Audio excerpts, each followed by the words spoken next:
Assalamualaikum warahmatullahi wabarakatuh. Dalam video kali ini, kami akan menjelaskan tentang perlawanan Banten. Sebelumnya, perkenalkan anggota kelompok kami. Saya Delta Pratama, absen 8. Saya Dila Ayuka Prastiwi, absen 9. Saya Diva Cantika Nur Aini, nomor absen 11. Saya Yotama Sutarno, nomor absen 32. Saya Calista Aurelia Sasabihan, nomor absen 7. Saya Ayumi Artapriata Effendi, nomor absen 6. Simak terus ya videonya.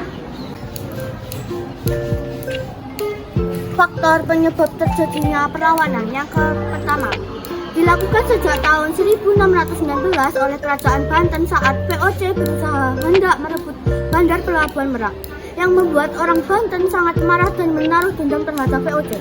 Yang kedua, pada Desember 1627, orang Banten merencanakan pembunuhan terhadap J.P. Coin, tetapi rencana itu bocor dan telah diketahui oleh musuh. Kemudian, mereka mengamuk dan membunuh beberapa orang Belanda. Yang ketiga, tahun 1633, ketika VOC bertindak sewenang-wenang terhadap orang Banten yang berlayar dan berdagang di Kepulauan Maluku, maka pecah lagi peperangan antara Banten dan VOC. Yang keempat, orang-orang Banten merasa harga diri mereka dilecehkan. Mereka adalah menganut Islam yang kuat dan selalu memiliki semangat untuk mengutamakan keadilan.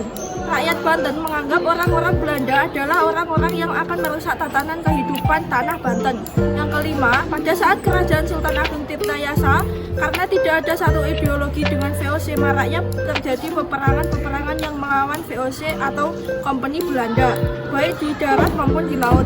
Yang keenam, VOC sering melakukan blokade yang merugikan Banten.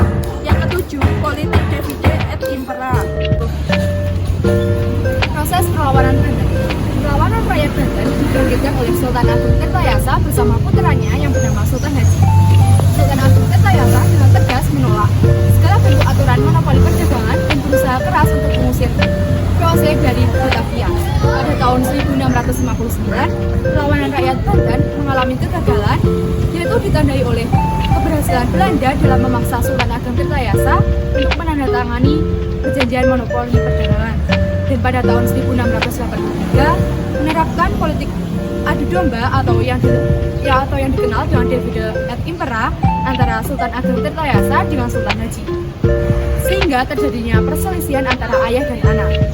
Sultan Haji dibantu oleh VOC ketika mengalahkan Sultan Agung Tirtayasa. Kemenangan Sultan Haji atas kebantuan VOC ini menghasilkan kompensasi dalam penandatanganan perjanjian dengan Kompeni. Perjanjian tersebut menandakan perlawanan rakyat Banten terhadap VOC dapat dipadamkan. Pada tahun 1750 terjadi perlawanan rakyat Banten terhadap Sultan Haji, yaitu raja yang menggantikan Sultan Agung Tirtayasa. Nah, mengapa perlawanan tersebut terjadi? Karena Sultan Haji sewenang-wenang terhadap rakyatnya sendiri. Perlawanan rakyat Banten ini dapat dipadamkan oleh Sultan Haji atas bantuan VOC. Sebagai imbalan jasa, VOC diberi hak untuk memonopoli perdagangan di seluruh wilayah Banten dan Sumatera Selatan. Dampak perlawanan Banten terhadap VOC. Yang pertama, pelabuhan Merak yang tadinya tinggal ramai menjadi sepi. Yang kedua, hubungan antara Banten dan dengan VOC menjadi lebih kurang baik. Yang ketiga, terjadi kekalahan dan sultannya terpaksa menandatangani monopoli perdagangan. Yang keempat, adanya rasa persatuan dan pantang menyerah yang harus diteladani dalam melawan penjajah. Tokoh-tokoh perlawanan. 1. Sultan Agung Tirtayasa melawan Sultan Haji yang bersekutu dengan VOC. 2. Perlawanan rakyat seperti peristiwa Geger Cilegon yang dipimpin oleh Ki Haji Wasjid. Sekian penjelasan dari kelompok kami. Ada kurang lebihnya mohon maaf. Wassalamualaikum warahmatullahi wabarakatuh. Bye-bye.